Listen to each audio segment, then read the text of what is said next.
Un livre audio enrichi signé Radio-Canada Audio. Salut, ici Jean-Philippe Barré-Guérard. Ce qui va suivre, c'est une adaptation audio de mon roman Haute démolition qui a été publié en mai 2021 aux éditions de ta mère. Sans qu'il soit grossier ni violent, sachez que mon livre est quand même pour un public averti.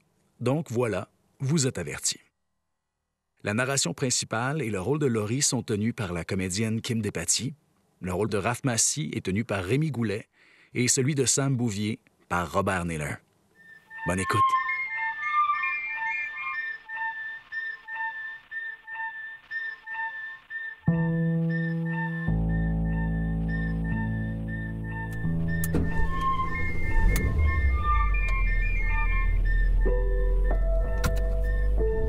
Tu t'es dit qu'il pouvait rien arriver de grave. T'étais au chaud, protégé par le confort du taxi, le visage collé contre la vitre. Tu luttais pour te retenir de dire au chauffeur de se ranger et de te laisser descendre pour que tu marches jusque chez toi puis que tu te foutes un lit d'en face. Tu trouvais que t'étais pas assez présentable pour te pointer dans un party. Tu sentais le gars qui s'en crisse. Un mélange de clopes, de 3 pintes de rousse et du parfum du cochon en route vers l'abattoir que tu sécrètes toujours quelques minutes avant de monter sur scène et qui te colle à la peau pour le restant de la soirée. Le show t'avait fatigué.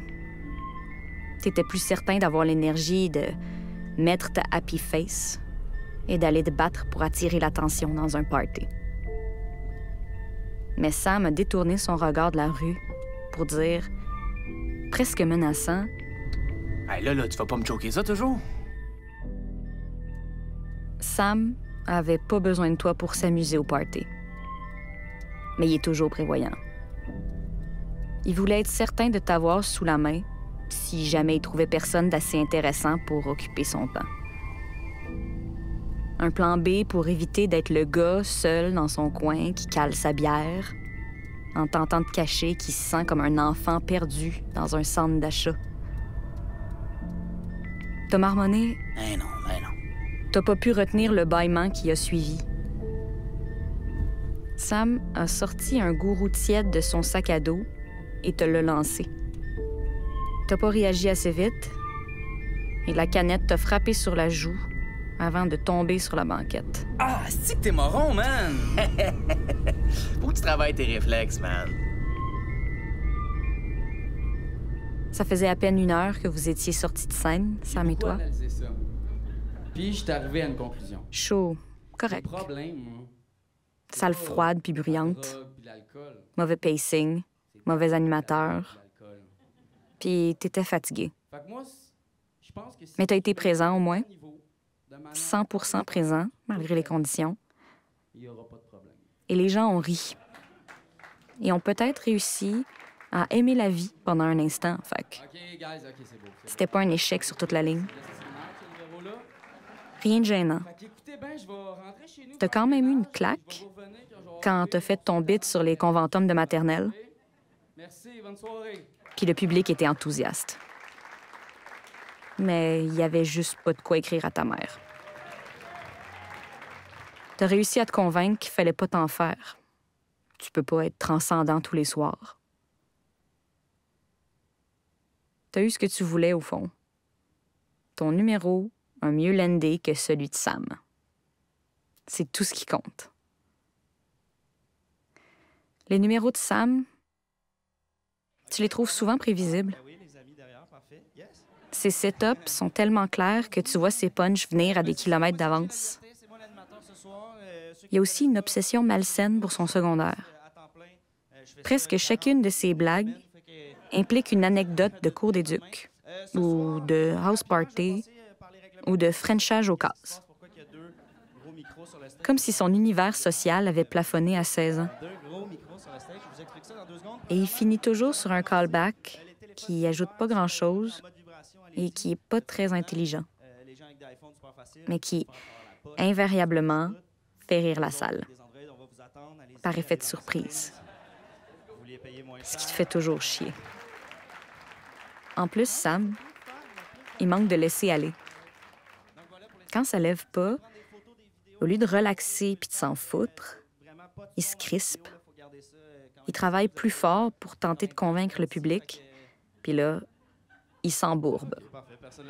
Toute la salle sent qu'il est trop volontaire. Et ça fait mal à regarder. Quand ça arrive, ça te fait du bien. Quand t'es meilleur que Sam, ça te fait du bien. Être meilleur que Sam, c'est ce que tu veux depuis ta première journée à l'école de l'humour. Tu disais qu'au moins, en finissant l'école, tu serais pas toujours en compétition avec lui, mais tu t'es fait prendre. À force de vous côtoyer, vous êtes devenus amis. Et vous travaillez bien ensemble. Alors, vous collaborez sur des projets et vous vous côtoyez régulièrement sur des pacings de soirées de stand-up. Impossible de s'en sortir. Vous êtes collés l'un à l'autre. Sam est charmant. Les gens l'aiment en 2 secondes. Sam avait un écouteur dans l'oreille, sa main serrée sur son iPhone, ouvert sur le dictaphone qui rejouait son numéro de ce soir. Les yeux qui fixaient le vide devant lui, ses lèvres qui articulaient mollement chacun de ses gags, ses sourcils qui se fronçaient quand il était insatisfait de sa performance ou de la réaction du public. Toi, tu te sentais pas le besoin de réécouter tout de suite ta performance. Toi, tu savais que tu avais mieux fait que Sam. C'était tout ce qui comptait. Mais ça marche, ces trucs, quand même. Faut y donner ça, à Sam. Pas pour rien que Foran l'a signé en gérance et en prod, avant même votre sortie de l'école. Mais même si tu l'aimes bien, tu peux pas t'empêcher de le mépriser en sourdine. C'est presque impossible d'apprécier, sans une pointe de mépris, le travail de quelqu'un qu'on a côtoyé pendant 2 ans d'école et quelques années de métier. Rire, ça te donne une part de mystère, d'inconnu. Et Sam, tu pourrais cartographier des recoins de son âme qu'il connaît même pas. Tu sais ce qui le fait vibrer, bander, pleurer. Il n'y a plus le moindre espace chez lui qui pourrait te surprendre. Même ses nouveaux gags à ton oreille, ils sonnent comme si tu les avais entendus 100 fois. Mais tu l'aimes bien, quand même, Sam. Tu l'aimes bien. C'est juste un peu compliqué parce que, comme toi, il veut être aimé de tout le monde. Et ça vous place en compétition.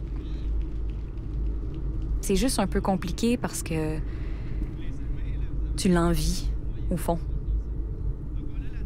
Toi aussi, t'aurais voulu que Foran te signe. Foran qui te signe pas, c'est Foran qui te dit que t'es une merde. C'est Foran qui te dit que tu vaux rien. C'est Foran qui te dit que tu mérites pas d'être aimé. C'était la fille, là, celle avec qui t'as couché une dizaine de fois et que t'as pas revue depuis 2 mois. Qu'est-ce que tu fais? Viens chez nous. Elle avait la diction molle. Elle aime beaucoup le vin, passer 7 heures le soir. Ben, quoi? Non, je peux pas, là. Les doigts de Sam ont glissé vers son écouteur. Il l'a retiré de son oreille. Come on! Viens chez nous, j'ai besoin de te voir. On s'est pas vu depuis comme... vraiment longtemps. Justement. Tu me donnes jamais de nouvelles. Ouais, non. Non? Non, je viendrai pas, ça me tente pas, OK? Mais là! Quoi? J'ai vraiment envie de te voir. Ouais, mais c'est vraiment pas le moment. Mais là! Hey, je suis sérieux. J'ai déjà une bouteille de vin d'ouverte. Je vais quand même pas boire ça tout seul. Mensonge. Elle aurait pu caler celle-là facilement. Plus une autre.